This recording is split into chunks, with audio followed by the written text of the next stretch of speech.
User ద్వారా వక్ఫ్ తొలగిస్తే సమస్యలు ఎదురవుతాయి. కేంద్రానికి సుప్రీంకోర్టు హెచ్చరిక. వక్ఫ్ సవరణ చట్టాన్ని సవాల్ చేస్తూ దాఖలైన పలు పిటిషన్లపై ఇవాళ సుప్రీంకోర్టు విచారణ జరిపింది.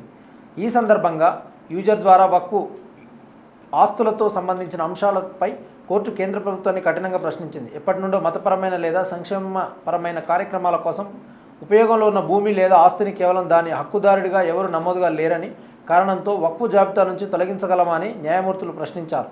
యూజర్ ద్వారా వక్ఫ్ ఆధారం గుర్తింపు పొందిన ఆస్తులను తొలగిస్తే తీవ్ర పరిణామాలు ఎదురయ్యే అవకాశం ఉందని సుప్రీంకోర్టు హెచ్చరించింది. కేంద్ర వక్ఫ్ కౌన్సిల్లో హిందువులు సభ్యులుగా ఉంటే అదే తరహాలో ముస్లింలు హిందూ మత ట్రస్టులు లేదా ఎండోమెంట్ బోర్డులలో సభ్యులే హక్కు కలిగినదేనా అని కోర్టు ప్రశ్నించింది. మత సంబంధిత సంస్థల నిర్వహణలో మత గుర్తింపునకు గౌరవం ఉండాలంటూ సుప్రీంకోర్టు వ్యాఖ్యానించింది.